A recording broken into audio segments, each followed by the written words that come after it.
Makalipas ang mahigit na isang linggo, muling nagbalik ng Maynila ang dalawa. Sa condo unit niya sila nagtuloy at hindi sa mansyon. Hindi magtatanong ang mga katulong doon pero hindi niya gustong makita ang mga tanong sa mga mata ng mga ito at usap-usapan sa likod niya sa biglang pag-aasawa niya.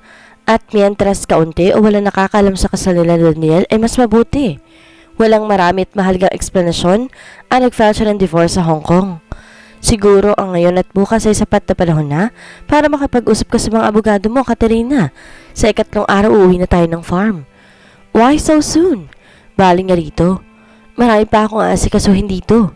Which could be done today and tomorrow kung hindi man magagawa mo ang transactions mula sa bahay ko.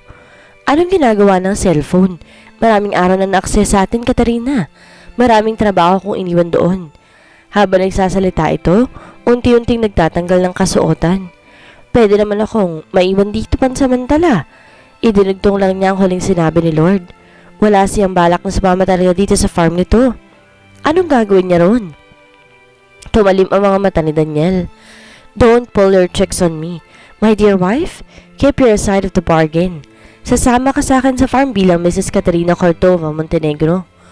Tuloy na nitong tinanggal ang pantalon. Anong ginagawa mo? Kinakabahang tanong ni Caterina na iniiwas ang tingin sa kabuuan ng asawa na puting pang ibaba lamang ang natural. Sa isang iglap na wala ang galit sa mga mata ni Daniel, humalili ang amusement. Iisa lang ang salid itong unit mo, Mrs. Montenegro, at gusto kong maligo. Saan mo ako gusto magtanggal? Sa sala? At tapos ay papasok din dito sa silid para magtungo sa banyo? Bahagyan itong ikinilang ang ulo na tila hinihingan siya ng ibang solusyon. Hindi makasagot si Caterina. Sa hotel na tinuloyan nila sa Hong Kong, tig-isa sila ng silid. Ngayon niya gustong payusihan kung bakit dito sila nagtuloy. Dapat sa mansyon na lang. And why should you blush like a British virgin? Dahil nakakita ka ng walang pang-itaas sa lalaki? Surely, hindi itong unang pagkakataon na makakita ka ng walang pang-itaas ng katawan ng lalaki. Maliban na lang kung kahit nasa kamay nakakot at teka pa rin si Marco. Tuyan ito. Nag-init ang mukha ni Caterina sa galit. You son of a... Huwag mong iwala ang poise and composure mo sa pamamagitan ng pagmumura, Caterina. Agap nito sa sasabihin niya. Kahinaan yan sa parte mo. And you don't want to be called weak, hindi ba? Sige ito sa pangunguyam. Namumula na ang pisngi ni Caterina. Pero tama ito. Huminga siya ng malalim. San ba ikaw matutulog ngayong gabi? Malaki ang sofa sa sala. Bumalik ang amusement sa tinig nito. Maliban na lang kung gusto mo akong anyayahang ibinitin nito ang huling sinabi. Matalim na titig ang binigay niya dito kasabay ng pagtayo at lumakad palabas ng pinto. Damn the man! Kay daling magpalit ng mukha, from anger to mocking amusement, nung kasabuhay niyang may taong nakapagpawala ng kontrol niya sa sarili. Mula lamang na makilala niyang lalaking ito, nagpapagalit siyang madali. Sa sala, tinawagan niya ang abogado ng mami niya. Pagkatapos na mag-usap ay si Cathy naman. Welcome back, Mrs. Montenegro. Ang kabilang linya na halatang nanunukso. Huli man daw at magaling ay magre-regalo pa rin ako. Hindi ko lang muna maisip kung ano. Spare me with your teasing, Cathy. Alam kong marriage for convenience lang ito. Anya, I really hope it will be for real, Caterina. Daniel may be arrogant and cruel, pero gusto ko siya para sa'yo. Seryoso at puno ng wistfulness ang tinig ni Cathy. Sasagot pa sana siya ng marinig ang doorbell. Saka na lang tayo ulit mag-usap, may tao. Ibinaba niya ang telepono at binuksan ang pinto. Marco? Hello, Caterina. Hindi mo ba ako patutuloyin? Seryosong wika nito. Of course, tuloy ka. Tuloy-tuloy sa loob si Marco pero hindi na upo. Dumiretso sa bar at nagsalin ng alak sa kopita. Where have you been? 2 linggo kang nawala. May kamag-anak akong dumating galing ng ibang bansa at nasabi niyang nakita ka niya sa airport na may kasamang lalaki. Tanong ng binatang medyo tumaas ang boses. Hindi ko alam na kailangan ko ipaalam sa iyo mga kikilos ko, Marco. Tigilan na natin ang kalokohang to. Alam mo naman ang score, di ba? Wika nito bago ninom ang laman ng kopita. Pinag-cross niya ang 2 braso sa dibdib. At ano ang score, Marco? We have this mutual understanding for more than 2 years, haven't we? Maybe walang formal at official tayong kasunduan at napagkayarian, Caterina. Pero sa harap ng lahat ng mga kaibigan at mga kakilala natin, magkasintahan tayo. Really? Sarkastiko niyang sagot. I never thought of it that way, Marco. Kung alam ko lang na itinali ako sa mga tao sa iyo, na mga haka-haka nila ginawan ko na sana ng paraan. Ibinaba nito sa bar ang kopita at tilapitan siya. Hinawakan sa magkabilang balikat. Magpakasal na tayo, Kat. Ngayon, bukas. Oh no, gusto ng papa at mama na ingranding kasal. Marco, narito siya roon. I love you at alam kong mahal mo rin ako. Patuloy pa nito. Bitawan mo ako. Minsan may hindi ko sinabi sa iyong mahal kita at hindi rin kita pinaniwala roon. Humigpit ang pagkakahawak nito sa mga balikat niya. Maybe not in so many words, Katarina. Oh, let's stop this argument. Forgive me kung nakapagtaas man ako ng tinig pagdating ko. It is just that I missed you at maluloko ako sa kaiisip kung saan ka nagpunta at kung sinong kasama mo. Hinapit at niyakap siya nito. Hinagkan sa katawan. Nagpumigla si Katarina. Stop it, Marco. Ano ba? I've been a gentleman for the past 2 years, Kath.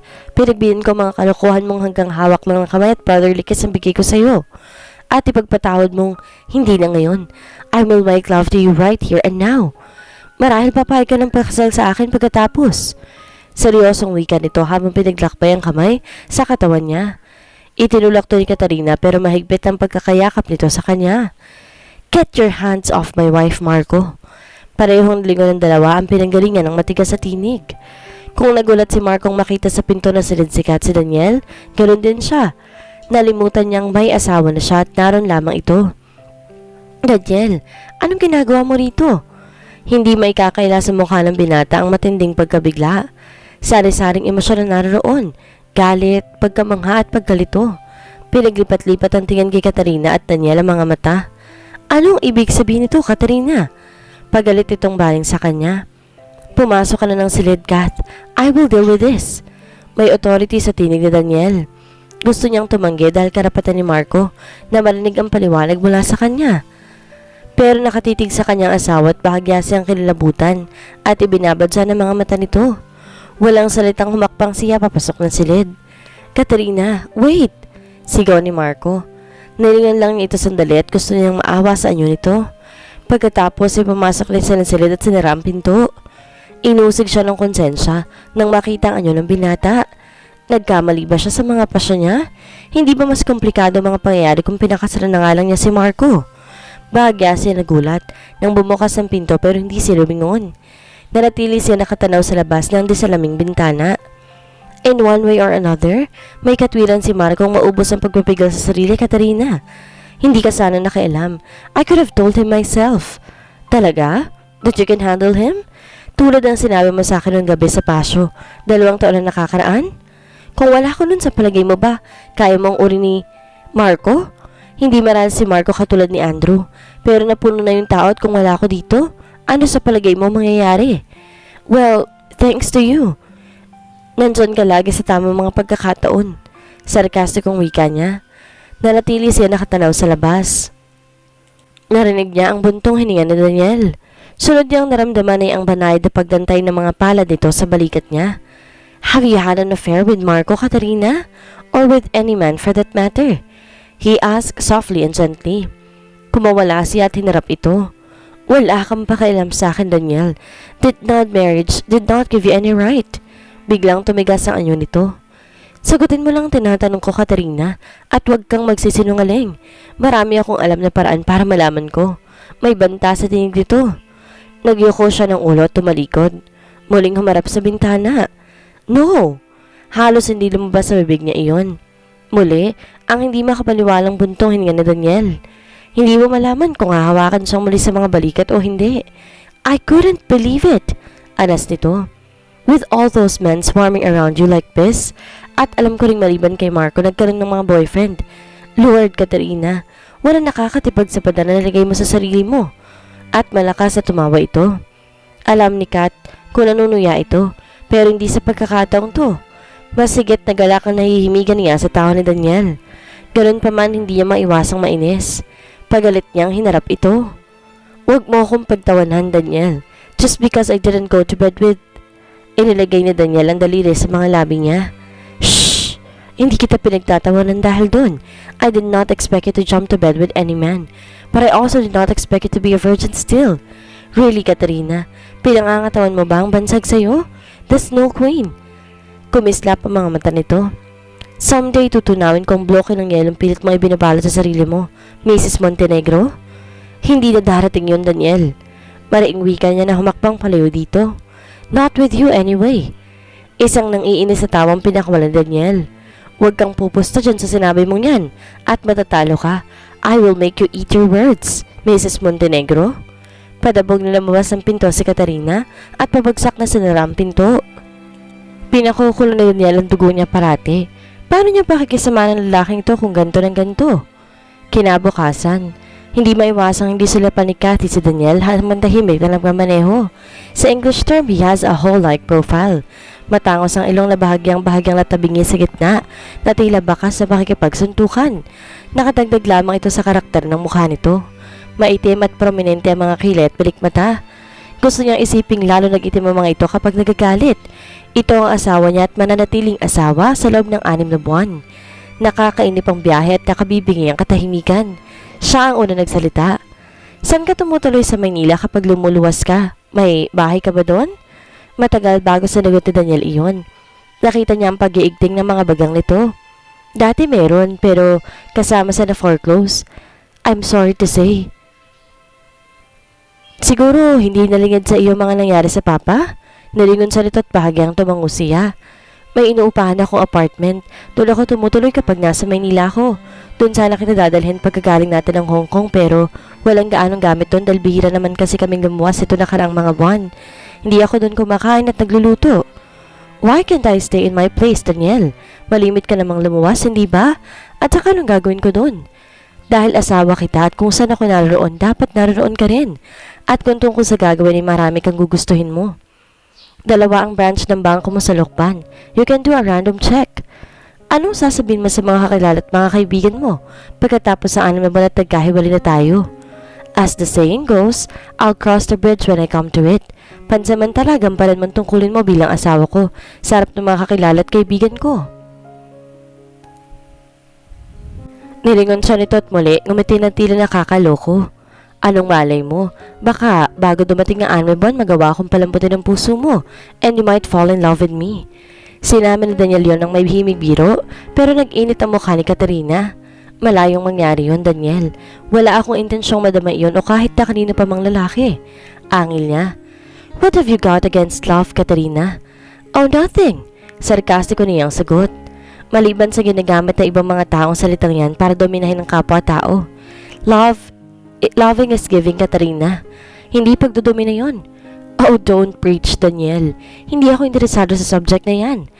Marahang tumango si Daniel na sinabayan ng kibit ng mga balikat.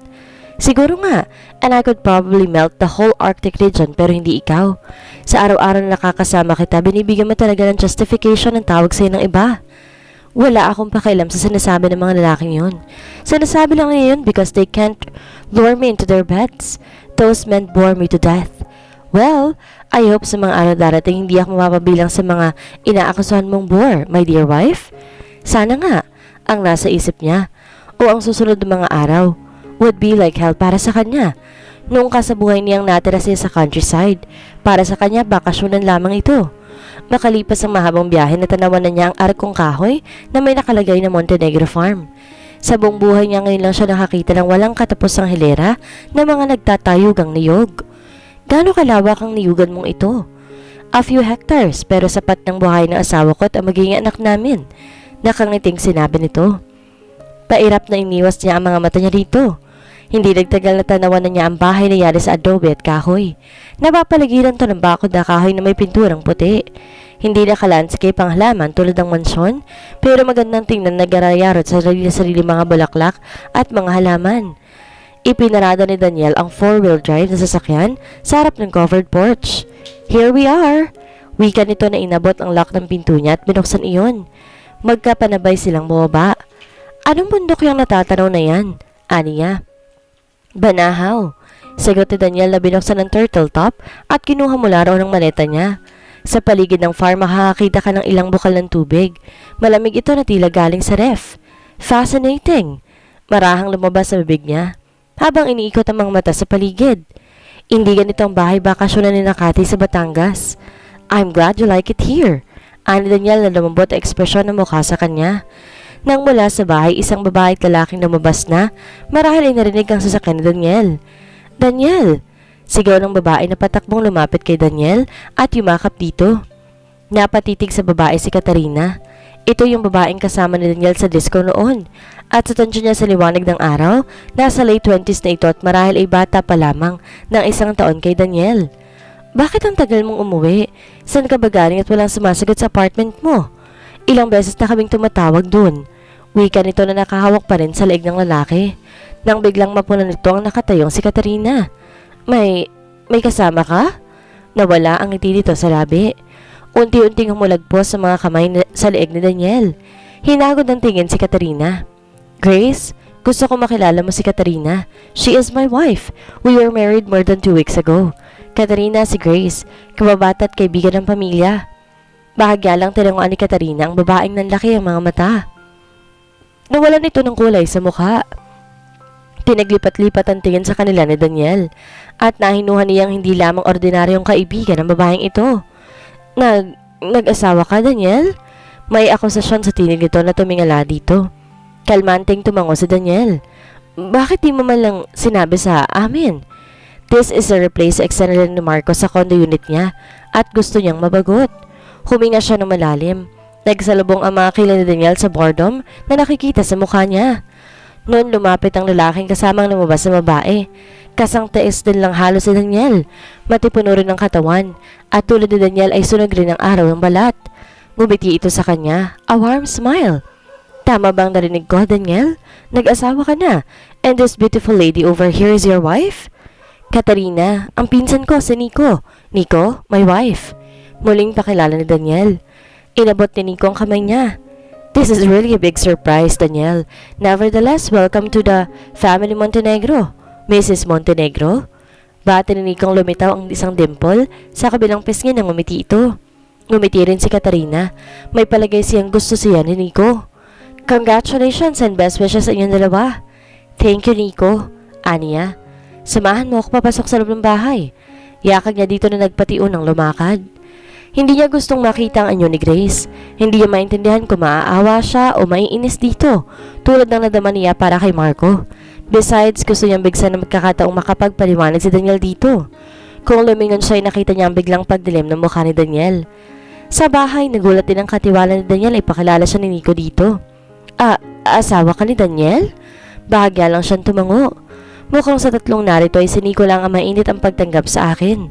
Siya nga, Nanay Yoli. Ani Daniel mula sa likod. Nilingon ito ni Katarina. Nakapikit pa rin ang braso nito si Grace. Nasabi mo sa akin yan sa telepono pero iniisip ko nagbibiro ka lamang. Ang matanda pa rin. Nilapitan to ni Daniel at tinagkan sa pisngi. Tumaas ang kilay ni Katarina sa familiarity na iyon. Sa mansyon, formal at business-like ang trato ng mami niya sa mga katulong, bata man o matanda.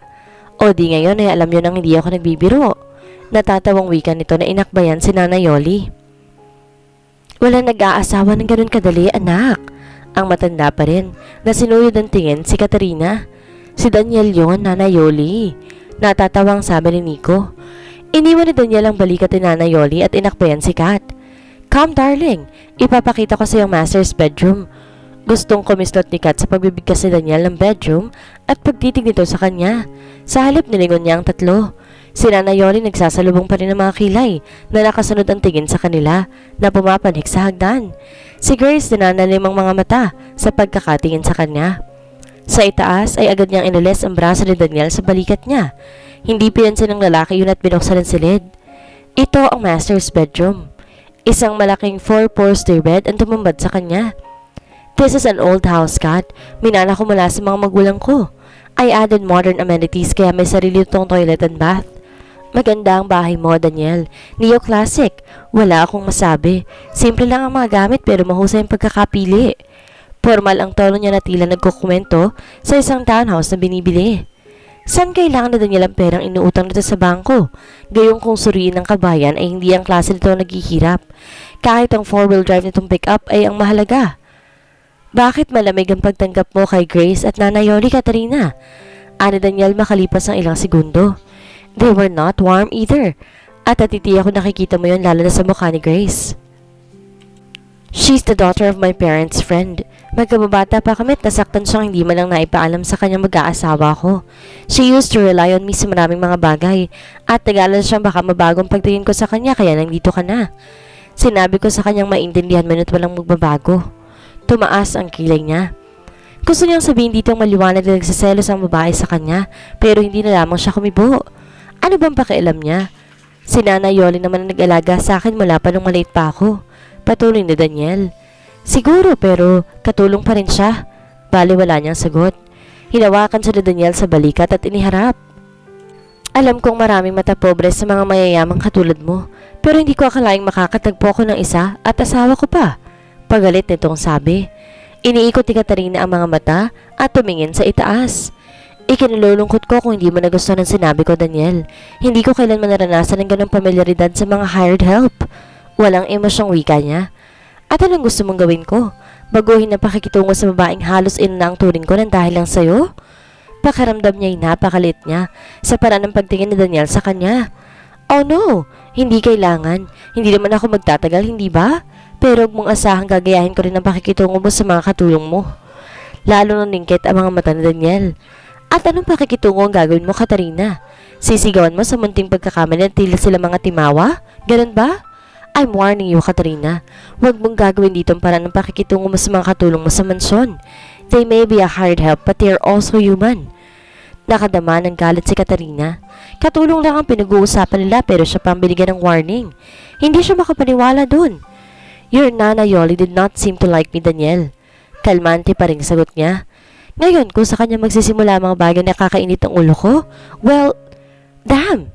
Ani Daniel, sa nagtatagis sa mga bagang. Gawin mo, Katarina, and you will be out of this house immediately. Me? You resort to blackmail? Dahil alam mong kahit ipagtabuyan mo ako ngayon, hindi ko magagawang tapusin ang pagsasamang to. Maitim na tinignan siya ni Daniel. Halatang nagpipigil na ilabas ng husto ang galit. Matigas niyang sinalubong ang mga mata nito. Anong mangyayari sa magiging pagsasama ni Katarina at Daniel? Masasanay ba si Katarina sa probinsya ni Daniel? Yan po ang ating aabangan sa susunod na kabanata.